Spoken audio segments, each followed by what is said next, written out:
Assalamualaikum warahmatullahi wabarakatuh. Selamat pagi adik-adikku dimanapun Anda berada ya. Untuk paket B. Oke, kita lanjut ke soal pertama ya. Ini kita ngebahas soal ujian paket B ekonomi.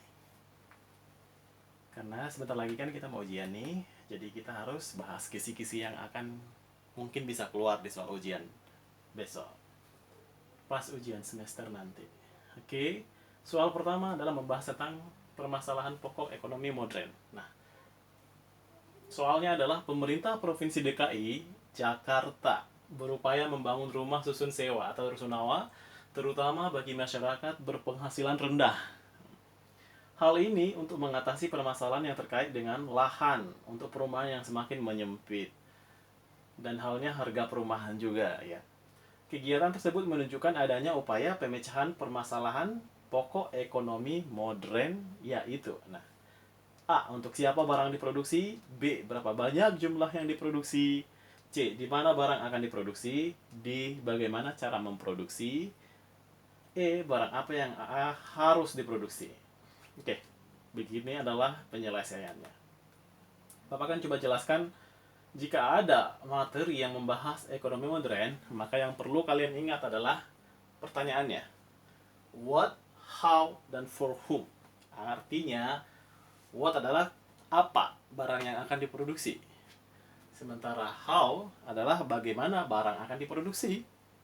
Dan for whom artinya adalah kepada siapa barang itu akan diproduksi. Jadi penjelasannya adalah barang apa yang akan diproduksi dan berapa banyak. Nah, masalah ini menyangkut tentang persoalan jenis dan jumlah barang jasa yang perlu diproduksi. Bagaimana cara memproduksi barang disebut how. Masalah ini menyangkut cara produksinya, yaitu penggunaan teknologi apa, sumber daya apa yang dipakai, serta memilih tenaga kerja manusia atau mesin. Nah, sementara untuk for whom adalah kepada siapa barang itu diproduksi. Oke, siapa nanti yang akan membeli barang itu? Nah, kemana akan dipasarkan barang tersebut? Kepada siapa itu maksudnya. Jadi jawabannya adalah E, karena barang apa yang harus diproduksi. Jadi barang apa? Mereka baru berupaya kan? Baru berupaya yang artinya adalah rusunawa masih dalam bentuk wacana atau planning diupayakan ada. Jadi artinya belum berdiri gitu, masih dalam tahap planning. Makanya disebut jawabannya adalah E, artinya adalah barang apa yang harus diproduksi. Barang apa yang akan diproduksi artinya. Yaitu jenisnya adalah barang rusunawa, artinya susun sewa. Makanya jawabannya adalah E. Karena barang itu belum berdiri, gedung itu belum berdiri, baru dalam bentuk upaya membangun artinya. Makanya jawabannya adalah what, artinya apa. Artinya jawabannya adalah E, barang apa yang harus diproduksi. Oke.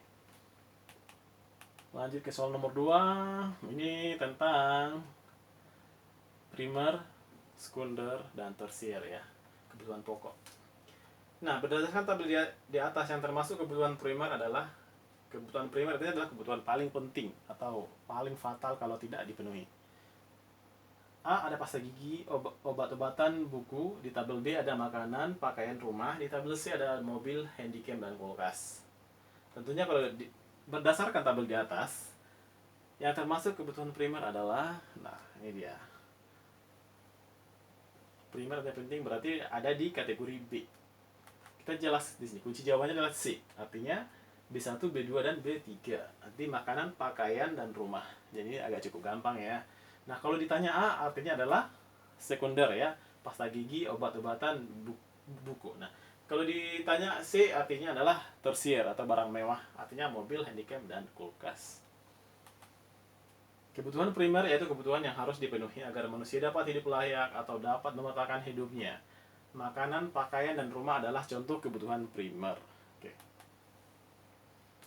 Ini tadi soal nomor 2, langsung nomor 3. Nah, kita ngebahas pasar monopoli. Artinya adalah pasar yang dikuasai oleh perusahaan tertentu gitu. Ciri-cirinya adalah banyak pembeli dan hanya ada satu penjual.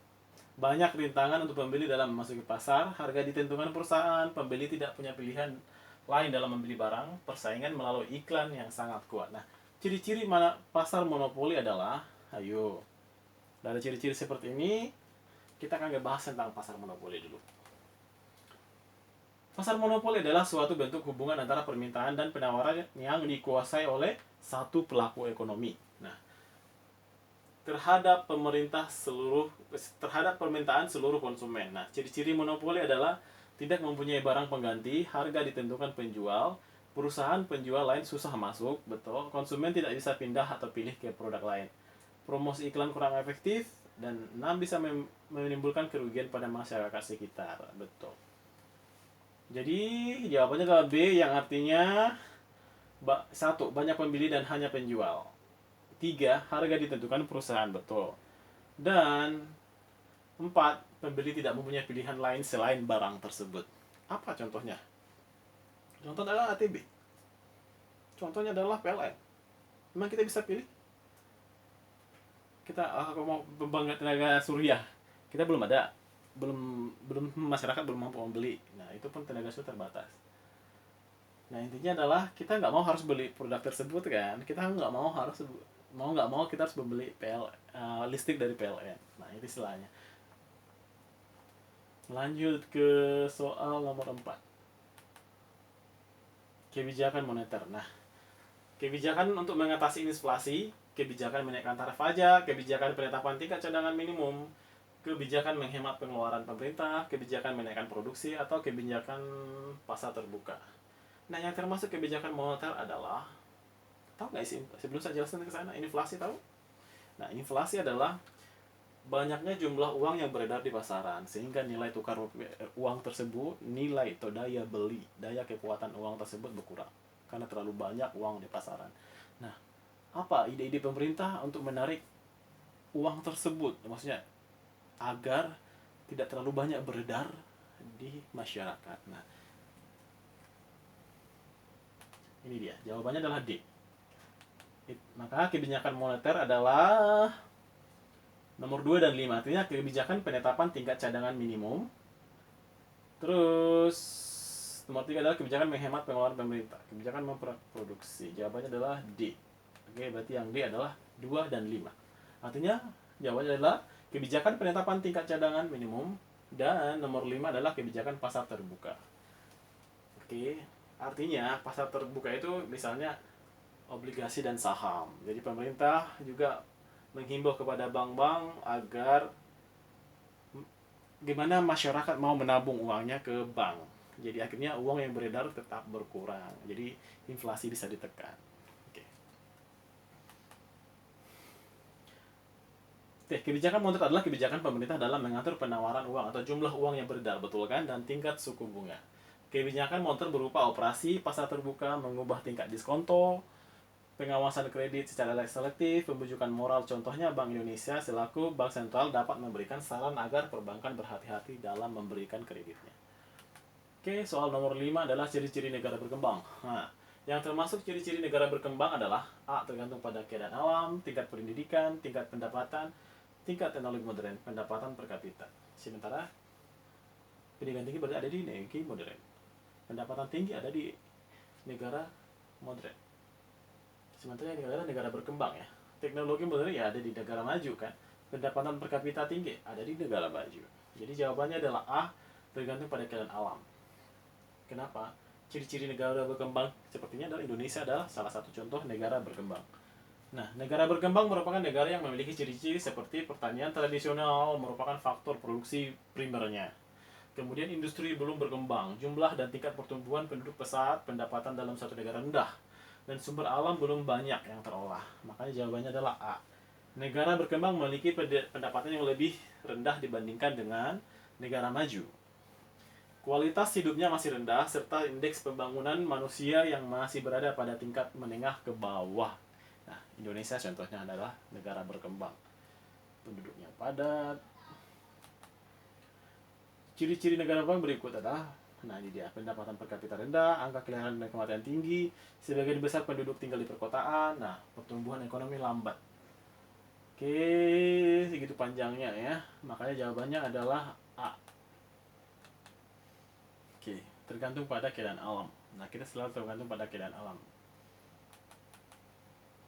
Oke, soal nomor 5, negara maju. Nah, salah satu contoh negara maju adalah Malaysia, India, Brazil, Inggris, Indonesia. Kunci jawaban adalah D. Kenapa Inggris? Nah, kita ngebahas soal negara maju satu ini. Inggris digolongkan sebagai negara maju atau developed country karena memenuhi semua kriteria yang ditetapkan dalam mengkategorikan sebuah negara. Kriteria yang dimaksud ada beragam, namun secara umum dirangkum sebagai berikut. Penguasaan terhadap ilmu, pengetahuan juga teknologi sangat baik. Pemanfaatan sumber daya alamnya sangat optimal. Indeks pembangunan manusia sangat baik. Laju pertumbuhannya penduduk rendah. Terus angka penganggurannya juga rendah. Sektor industri dan jasa sangat dominan sebagai faktor penggerak ekonomi negara. Tidak hanya bergantung pada negara lain. Maksudnya tidak banyak bergantung kepada negara lain. Adalah negara Inggris, maka salah satu contoh negara maju. Oke, sekarang nomor 6 membahas tentang barter. Nah, pertukaran barter dapat menyulitkan karena antara barang yang satu dengan yang lain. Tahu kan artinya barter? Menukar barang dengan barang yang lain. A sama nilainya, tidak sama nilainya, sama besar dan fungsinya, sama bentuk dan jenisnya, semua orang membutuhkannya. Kunci jawabannya adalah B, tidak sama nilainya. Betul. Masa sih nilai satu ekor kambing ditukar dengan satu ekor ikan kan tentunya berbeda ya. Nah, di situ adalah kesulitannya barter tersebut. Pengertian barter. Barter adalah kegiatan tukar menukar tanpa adanya perantara uang atau alat bayar lainnya. Karena pada dasarnya manusia tidak bisa menghasilkan semua barang yang dibutuhkan. Maka dari itu manusia melakukan sistem barter untuk memperoleh barang yang mereka butuhkan. Kekurangan sistem barter adalah barang yang akan ditukar harus dibawa terus. Bayangkan kalau bawa satu ekor sapi gimana ya? Susah dalam transaksi karena keinginan kedua belah pihak yang berbeda-beda. Nah, betul. Yang satu pengennya kambing, yang satu ya pengennya kerbau gitu kan. Jadi berbeda-beda, susah menyatukan keinginan mereka. Alat tukar susah untuk dipecah-pecah, betul. Sulit menentukan standar nilai tukar, iya. Susah untuk menyimpan barang yang bertambah banyak. Bayangkan ya, semua dibarter, disusun di rumah, dikumpul barang-barangnya, gimana ya? Bisa penuh rumah kita ya kan? Soal nomor 7, kerjasama internasional. Nah, kerjasama ekonomi yang dilakukan dua negara merupakan kerjasama. Ayo kita ngebahas dulu ya. Multilateral, bilateral, antar regional, internasional, dan regional. Jawabannya adalah B, bilateral. Jadi bilateral itu adalah kerjasama antar dua negara. Kita ngebahas dulu. Kerjasama bilateral hubungan antara dua negara yang tujuannya sebagai saling menguntungkan kedua belah pihak. Nah, sementara kerjasama regional adalah dilakukan oleh negara-negara yang berada di suatu kawasan tertentu, biasanya berdekatan. Contohnya adalah ASEAN, APEC, dan Europe United. Kerjasama multilateral adalah kerjasama yang diselenggarakan oleh bangsa-bangsa di dunia tanpa memandang wilayah atau perkembangan perekonomian suatu negara. Bisa disebut dengan WTO, IMF, World Bank. Oke. Lanjut, habis.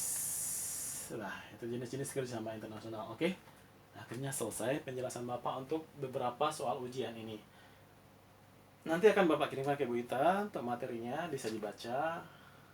Semoga nanti ketika ujian mungkin kurang lebih soal-soal sepertinya akan masuk. Jadi kalian bisa persiapkan di rumah ya.